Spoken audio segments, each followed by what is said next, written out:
Beautiful ladies, welcome to my YouTube channel. तो जैसे आपको पता है September is celebrated as PCOS awareness month.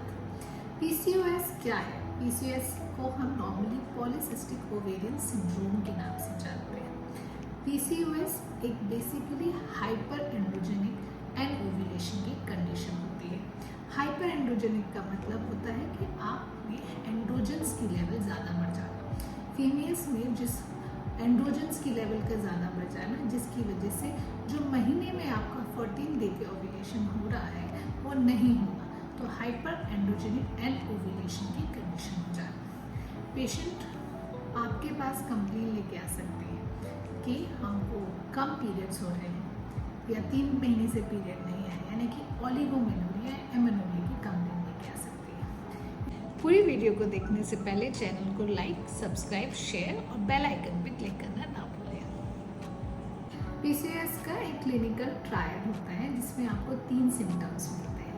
पहला सिम्टम होता है ओलिगोमेनोरिया और एन ओव्यूलेशन का, यानी कि पेशेंट आपको कंप्लेन करेगा कि मुझे कम पीरियड आते हैं, या पेशेंट एमेनोरिया की भी कंप्लेन कर सकता है। उसमें पेशेंट कहेगा मुझे 2-3 महीने से पीरियड ही नहीं है। दूसरा सिम्टम पेशेंट कहता है कि मेरे जगह जगह बाल उग रहे हैं, जो फीमेल में जिन जगह नॉर्मली बाल नहीं होते। इस कंडीशन को हम हार्सुटिज्म बोलते हैं, जैसे दाढ़ी के बाल उगाना, एक्सेस बाल उगाना। तीसरा सिम्टम पेशेंट को मिलता है मोटापे का, जिसे हम ओबेसिटी कहते हैं। ये 3 क्लासिकल ट्रायड के अलावा भी पेशेंट में क्लिनिकल फीचर मिल सकते हैं। उनमें से क्लिनिकल फीचर है एक मुहासों का चेहरे पर होना, जिसे हम एक्ने कहते हैं। दूसरा पेशेंट कंप्लेन करेगा कि मेरे बाल झड़ रहे हैं, बाल बहुत कम होते जा रहे हैं, जिसे हम एलोपेशिया कहते हैं। इसके अलावा पेशेंट के रक्त में एंड्रोजन की मात्रा ज़्यादा मिलेगी। जब हम कभी पीसीओएस को डिटेक्ट करते हैं तो हम पेशेंट के बायोकेमिकल हार्मोनल लेवल चेक कराते हैं, और दूसरा हम डिटेक्शन के लिए अल्ट्रासाउंड का इस्तेमाल करते हैं। पीसीओएस की डायग्नोसिस के लिए हम कुछ बायोकेमिकल मार्कर्स और अल्ट्रासाउंड कराते हैं। तो कौन से बायोकेमिकल मार्कर्स होते हैं? हम उसमें कुछ एंड्रोजन लेवल को असेस करते हैं।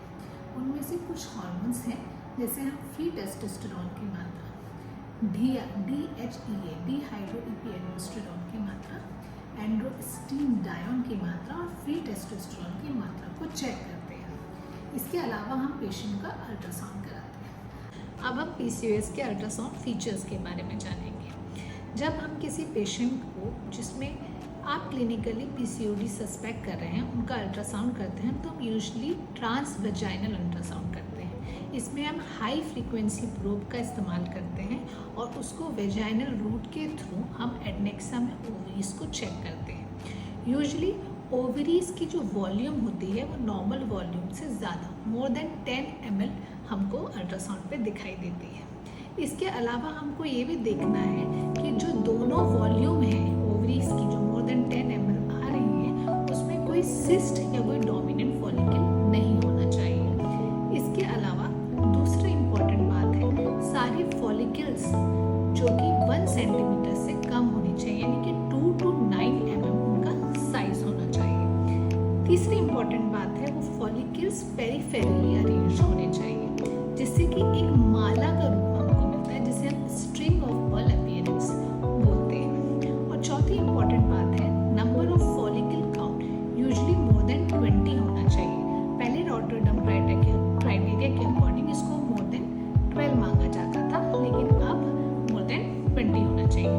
अगर ये 4 फीचर्स आपको मिलते हैं तो यूजुअली आपकी दोनों ओवरीज पीसीओएस ओवरीज हो सकती है। तो अभी तक हमने ये जाना कि पीसीओएस क्या है, उसके क्या क्लिनिकल फीचर है, डायग्नोसिस में रॉटरडम क्राइटेरिया क्या होता है, और हमको क्या बायोकेमिकल मार्कर्स मिलते हैं, और अल्ट्रासाउंड में पीसीओएस के क्या फीचर्स होते हैं। ट्रीटमेंट के लिए बेसिकली हम क्या यूज़ करते हैं? ट्रीटमेंट यूजुअली डिपेंड करता है, अगर पेशेंट बहुत ज़्यादा ओबीस है तो अगर ओबेसिटी उसकी कम हो, अगर 10 kg वेट भी पेशेंट ने वेट का 10% वेट भी घटाता है, तो पेशेंट के पीसीओएस की मॉर्फोलॉजी सुधर सकती है। दूसरा इम्पॉर्टेंट थिंग है लाइफस्टाइल मॉडिफिकेशन होना।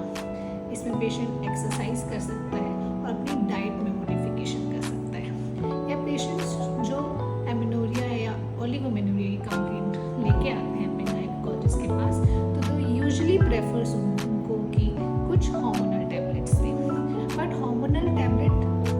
होने के बाद काफ़ी हद तक चांसेस होते हैं कि पेशेंट को फिर से सेम सिम्टम्स आने लग जाए। बेसिक ट्रीटमेंट पेशेंट का होना चाहिए कि वो लाइफस्टाइल मॉडिफिकेशन करें, ओबेसिटी को कम करें और अपनी डाइट मॉडिफिकेशन करें, और बाकी ट्रीटमेंट के लिए आप अपने पर्टिकुलर गायनेकोलॉजिस्ट से कंसल्ट कर सकते हैं। तो this is all about PCOD। Thank you very much.